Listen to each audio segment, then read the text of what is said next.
gang was created around 2011, but all 12 of the original Stubby ENT members are dead or in jail now. So this is a whole new generation of the gang. Unlike San Francisco, Oakland gangs don't represent a certain block or project. Gang members can be found from different areas throughout the town. That being said, Stubby members are usually found in Ghost Town or the 70s. They can also be found in the murder dubs. Oakland police said that the primary being of ENT is to commit burglaries, home invasions, and shootings. Typically, an ENT member was known for doing burglaries of Asian and East Indian homes. Today, ENT is known as the Threes and they affiliate with the two-letter gang, also known as the Twos.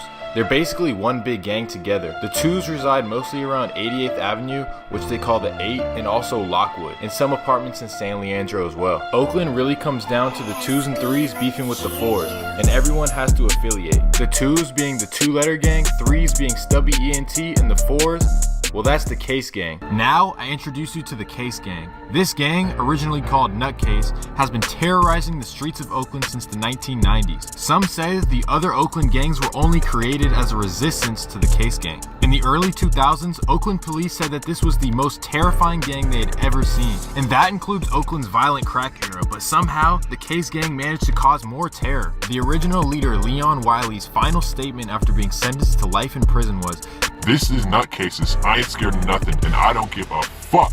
This man truly did not give a fuck. He went on a 10-week crime spree in 2002 where he killed 3 people. This included a 14-year-old. During this crime spree, another Case member, Deontay Donald, killed 4 people, along with another Case member, DeMarcus Rawls, who killed 4 people as well. This was all in a 10-week span. Not only were they killing people, but during this time period, the Case Gang was also convicted of 9 robberies and 100 muggings. Oakland police actually blamed Grand Theft Auto 3 for this violent crime spree. They say that Case members would commit these crimes on the video game before they go out and do it in real life. That's the old generation of the Case Gang, but the new generation is violent too. They are mostly found in the 90s in the area they call Bossland, but they can also be found in other parts of East Oakland.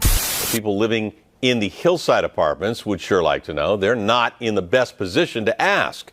So Kristen Ayers did. They're known as the Cases, some of them seen in this video.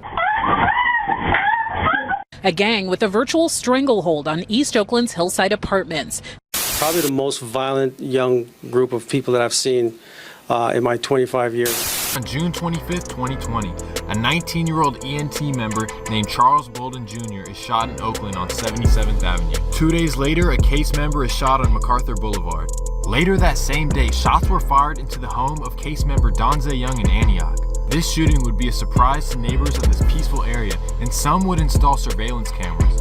In the past few years, many Antioch residents complain that their neighborhoods are experiencing violent crime that they've never seen before. They claim the Antioch Section 8 program that has brought Oakland residents to their city has caused many problems. And they wouldn't be wrong, because just 13 days later, Case member Donze Young was shot again right in front of his Antioch home. He would survive this shooting. On August 14th, 2020, 18-year-old Case member Devon McNeil was shot dead on Beverly Avenue in Deep East Oakland. August 29th, 2020. Donze Young was shot again in front of his suburban Antioch home. He was chased on foot and shot multiple times with an AR pistol. After he was knocked down, the suspect would stand over him and shoot him in the head a bunch of times just to send a message. Antioch police called it an execution-style killing. Just a few days later, retaliation would come. On September 4th, 2 ENT members are shot at 56 times with an AR-15, yet both would survive and one of them wasn't even hit. Case was over there shooting bricks like Ben Simmons. Then, 2 days later at Donze Young's memorial, in front of the same Antioch home, 13 shots would ring out. Luckily, everyone ran and nobody died.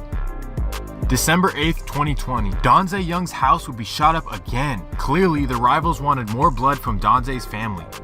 February 27th, 2021, 10 in the morning. A 21-year-old Case member is pumping gas at an Antioch gas station when rival gang members would start shooting at him. The other Case members would start shooting back when they noticed what was happening. This gas station would be turned into a war zone. Once the smoke ended though, one Case member was shot 10 times. His associates would rush him to the hospital where he would survive his injuries. Later that day, those Case members would get their own revenge. They would drive to a known ENT location in East Oakland and start shooting at some gang members. No one would die from the shootings and Oakland police were all over it. They They would detain the suspects after long foot chases, and the guns that they used during this shooting matched the shell casings from the Antioch gas station.